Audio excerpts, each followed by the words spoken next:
जो सबसे बड़ी बात कल मैंने कही थी कि जितना घोर अन्याय हमारे पिछड़ा वर्ग के साथ हुआ है, मैं आपका ध्यान आकर्षित करना चाहूँगा कि जो बात इसकी शुरुआत जो हुई ये विधानसभा में हुई थी, जो मैंने बात कही थी, इसका वीडियो आपके पास है।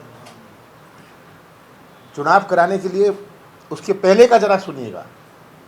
इन्होंने 1000 बहाने बनाए मेरे बोलने के पहले, 1000 बहाने बनाए, ये तो कोर्ट का है, ये फलाना है। हाँ, तो जब मैंने खड़े होकर कहा कि ऐसा कोई चुनाव नहीं हो सकता और कोई चुनाव नहीं होगा जब तक हम प्रस्ताव नहीं पास करेंगे, मेरा आप सबसे निवेदन है, आप शुरुआत वहाँ से करिए कि वहीं से शुरुआत होती है। जब अब ये कहते हैं इन्होंने प्रस्ताव पास किया मजबूरी में, अपने मन मंशा अपनी आत्मा से ये प्रस्ताव पास नहीं किया। उसके पहले जो भी इनके नेताओं ने भाषण दिया, उन्हें कहा कुछ नहीं हो सकता। तब मैंने खड़े होकर ये बात कही। अब जो बात निकल के आ रही है कि एवरेज में 10% है। मेरे ख्याल में 23 ऐसे स्थान हैं जहाँ ओबीसी का आरक्षण है ही। 23 है ना, 23 है जहाँ ओबीसी का 0% आरक्षण है। और ये वो कहते हैं कि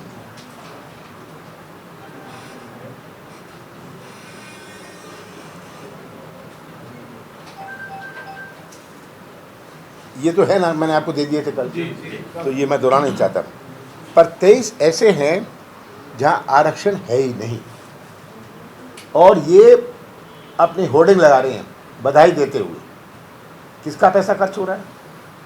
ये ट्राइबल आदिवासी क्षेत्र में कार्यक्रम करते हैं, अपना मीडिया इवेंट करते हैं, ट्राइबल सब प्लान का पैसा खर्च होता है जो आदिवासियों को जाना चाहिए, उनकी सड़क के लिए, उनकी नाली के लिए, उनके अस्पताल के लिए, उनके स्कूल के लिए। ये सब तो ये है नहीं बात। तो आज ये जो गुमराह करने की राजनीति है, किसी ना किसी तरह ये समझ गए हैं कि मध्य प्रदेश की जनता इनके साथ नहीं है। इसीलिए ये इनडायरेक्ट चुनाव क्यों करा रहे हैं हमारी नगर पालिकाओं में और नगर परिषद में कि हम पार्षद जो चुन के आएंगे उनको दबाएंगे या खरीदेंगे। उनके पास पुलिस, प्रशासन और पैसा, यही इनके पास तंत्र बचे हैं। पुलिस, पैसा और प्रशासन, इसी के उपयोग से ये चुनाव और अगले चुनाव जीतने का प्रयास करें। एक मिनट मैं खत्म कर लूँगा।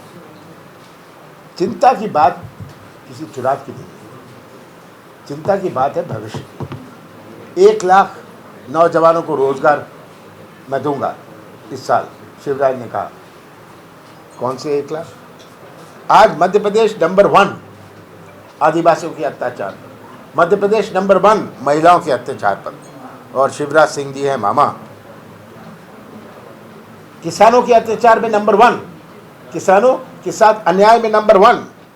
खाद की बात ले लो, बीज की बात ले लो, मूल्यों की बात ले लो, नंबर 1। और ये कहेंगे मैं किसान का बेटा हूं। तो ये आज जो वो बेहोश होके सोच रहे हैं कि मध्य प्रदेश की जनता इनके साथ है, ये मेरा पूरा विश्वास है कि ये बात सामने आ जाएगी। सर, बार-बार बीजेपी कहती है कि कोर्ट कौन गया, एसबीसी आरक्षण के मुद्दे पे कोर्ट कौन गया? कहते विवेक तनखा जी को कोर्ट किसने भेजा, हाईकोर्ट की शरण में कौन पहुंचा? सबसे पहले ये सवाल। अरे भाई, ये सवाल बड़ा साफ हो गया था पहले दिन विधानसभा। किस पर गए? सीमांकन पर इशू था, सीमांकन का। सीमांकन पर गए, क्यों नहीं?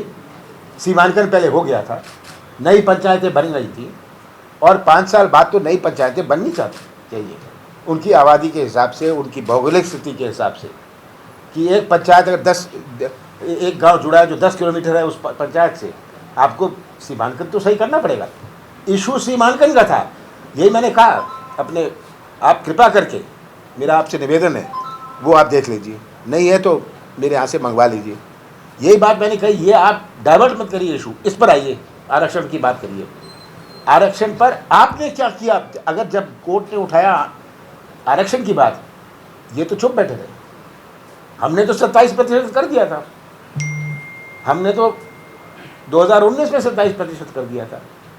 और कल मैंने कागज़ दिया था, जो 93 का कानून बना हुआ है 25% का, वो तो 93 का कानून बना हुआ, इन्होंने एक दफ़ा उसे सुप्रीम कोर्ट में नहीं उसकी चर्चा करी, जो 93 का एक्ट है।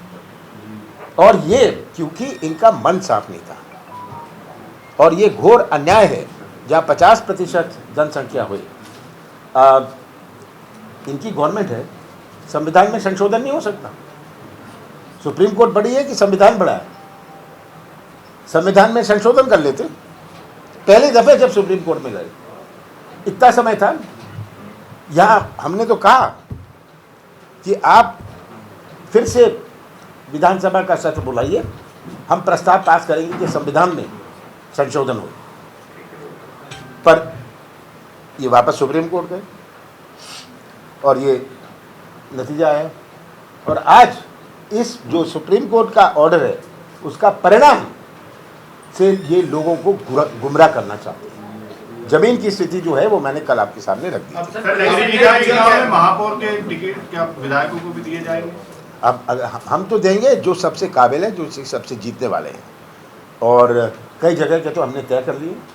हाँ, लगभग 8-9 तो हमने तय कर ही लिए, क्योंकि मैं इसका पूरी जानकारी ले रहा था। लगभग 8 के बाकी है। वो अब कब होंगे ये चुनाव, जुलाई में होंगे, अगस्त में होंगे, अभी इसमें समय है। महापौर वाला एक व्यक्ति एक पद का कहा है तो फिर महापौर मतलब विधायकों को नहीं होगा। हाँ, तो अगर वो महापौर बन जाएगा तो विधानसभा में उसको 8-10 महीने तो रहेगा ही। और तो विधायकों को भी देंगे सर? हाँ, विधायकों को भी देंगे। अगर विधायक जीतने वाला है, अगर विधायक का बेटा जीतने वाला है, विधायक की पत्नी जीतने वाली है, क्यों नहीं देंगे?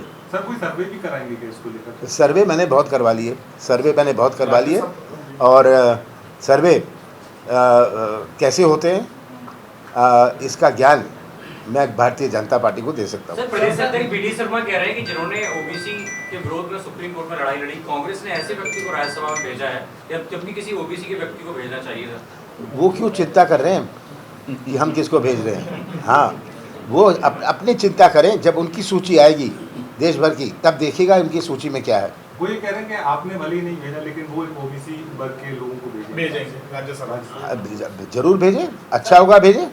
विवेक तनखा जी का 1 टर्म ही हुआ था, और एक परंपरा बनी है, सबको 2 टर्म दिए जाते हैं। एक तो परंपरा बनी हुई है, आप सब जानते हैं, कोई नई बात तो है नहीं।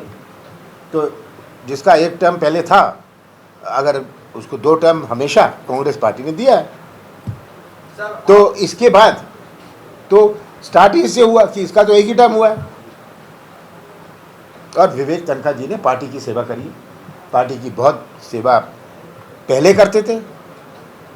जब कांग्रेस की सरकार थी दिग्विजय सिंह के टाइम, उस समय अटॉर्नी जनरल थे, सबसे यंग, सबसे नौजवान अटॉर्नी जनरल देश के इतिहास में बने थे ये। तो ये सच्चाई सामने है पूरे ज़िलों में।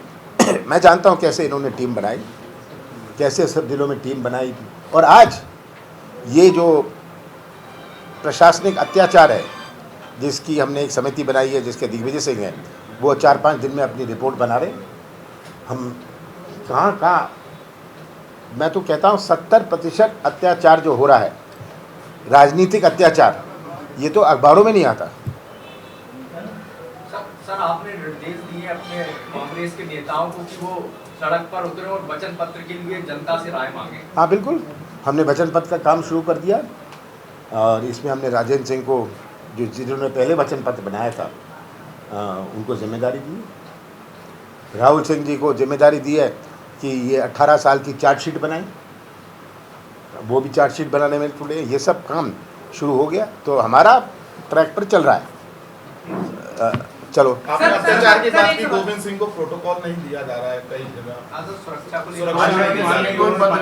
सुरक्षित महसूस कर रहा हूँ। जो इसमें नियम बने हुए हैं उसका पालन करना चाहिए, पर नियम कानून इनके डिक्शनरी में नहीं है। इनके डिक्शनरी पर है दबाव और छिपाओ। कोविड का WHO की आलोचना कर रहे हैं कि इन्होंने पोल क्यों खोली। अरे पोल तो भास्कर ने खोली थी। हाँ, पोल तो भास्कर ने खोल दी थी मध्य प्रदेश की। और बेचारों के ऊपर रेड हो गई क्योंकि उन्होंने सच्चाई की बात करी। आंकड़े हमारे क्रेमेशन ग्राउंड से, हमारे अपने कब्रिस्तान से तो छिपे नहीं जा सकते ना। कहते इसका सर्टिफिकेट नहीं था। उस समय जब मैंने कहा था कि ये आंकड़े क्यों छिपा रहे हैं, हमारे कब्रिस्तान में और शमशान घाट में तो सालों से लाश जाती है, उनकी संख्या है। अगर वो एक महीने में 1500 से लेके 3000 हो गई तो ये जादू तो नहीं हुआ ना कोविड के कारण।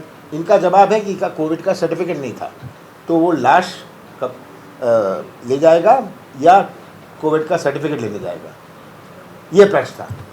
तो ये मानते हैं कि इसने जिसका कोविड का हॉस्पिटल से सर्टिफिकेट है, और अगर वो घर में मर गया तो अस्पताल तो गया ही नहीं था। तो ये दबाने, छिपाने, खरीदने, यही बचा है इनके पास। सर सर सरकार आज मंत्री विश्वास सारंग जी निरीक्षण पे निकले, अधिकारी उनके साथ थे, छोटे छोटे बच्चे नशे कर रहे थे उनके सामने ही। क्या छोटे छोटे जो बच्चे हैं वो नशे कर रहे थे, मंत्री का निरीक्षण था, स्वास्थ्य मंत्री और कलेक्टर वगैरह सारे लोग मौजूद थे। तो क्या लग रहा है बच्चों को नशे की प्रवृत्ति हो रही है, मंत्री के सामने ये बच्चे नशे कर रहे थे? किसी में एक चीज इंक्लूड सर, आपने भी स्ट्रीट चिल्ड्रन पॉलिसी पॉलिसी सरकार लागू कर रही है। बच्चों जो रास्तों पे घूमने वाले बच्चे उनके पुनर्वास की बात कर रही है, वहीं दूसरी तरफ इस तरह की घटनाएं सामने आती हैं। बच्चे नशा करते देखिए, ये तो किस चीज़ की घोषणा नहीं कर रहे, आपने भी सर अपने ये किस चीज़ की घोषणा नहीं कर रहे, शुरुआत की थी इसकी। ये किस चीज़ की घोषणा नहीं कर रहे। आप बताइए, जहाँ नदी नहीं होती वहाँ पुल की घोषणा करवानी है, मैं करवा देता हूँ। चलिए।